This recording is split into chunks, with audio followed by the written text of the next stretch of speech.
how does a tax haven work? A lot of people ask me this question: is Dubai a tax haven? What is a tax haven? Because fundamentally, especially in the Western media in the UK, tax havens, it's important that they get a very bad rep. A lot of people think that they're kind of dodgy, they're grey, they're illegal, but this couldn't be further from the truth. So a lot of tax havens are perfectly. The UK is actually considered a tax haven in some regard. Ireland is considered a tax haven. Malta, the list goes on. And fundamentally, a tax haven is somewhere that offers a lower rate of corporation tax or income tax, often has reduced legal filing requirements, maybe less tax treaties with other countries, but that's not necessarily always the truth. The biggest one is where actually it's just got a lower rate of tax. So many different countries around the world can be considered tax havens. Like you say, the UK was considered a tax haven. Whether it really does these days, probably less so, especially with the corporation tax being increased to 25%.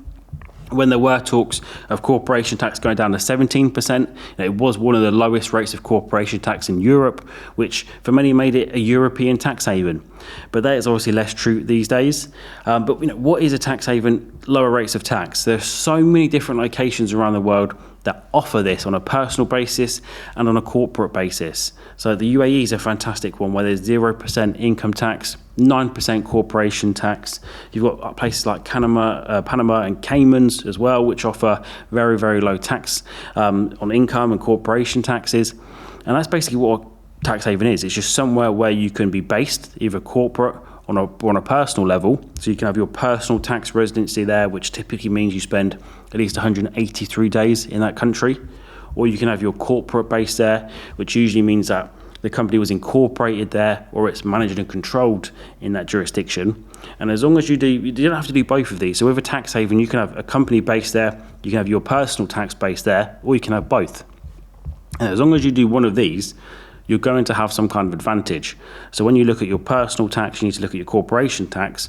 What are the advantages there? The good thing about Dubai is that you can have your personal and corporate tax base all in one location, which makes it quite easy and cheap to get set up over here compared to places like Panama, where you might have a Panamanian company, but you might have your personal tax base in Malta, Monaco, Gibraltar. Actually, that's what's good about Dubai, is it's all in one place. It's kind of like, fundamentally, it's the world's best tax haven at the minute because everything is one place. It's very easy to get residency here. Some of the other tax havens, actually, if you set up a company there, you can't live there. I think it's Hong Kong. If you actually set up a company in Hong Kong, you can't live there and get the tax benefits. But with Dubai, you absolutely can. Tax havens have really been around since the start of the British Empire. That's what the Channel Islands, that's what the BVI is for. It's just the offshore financial centres for the rich and wealthy to hide their money and basically make it inaccessible to other people. So that's what's good about a tax haven is, first off, you have the tax benefits.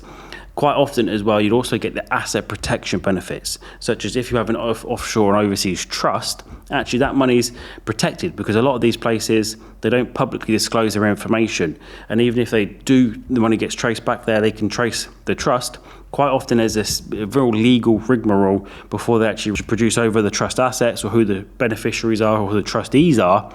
So actually having an offshore trust, especially when you get to 10 million and above in terms of wealth, is a massive part in keeping it and preserving it, because so many people, they could do one or two bad business deals, they could fall out of love with their wife and ultimately the wife bankrupts them. So having that level of protection of where you don't actually own those assets but they're in an offshore tax haven is critical when it comes to actually preserving your wealth and protecting it for the long term.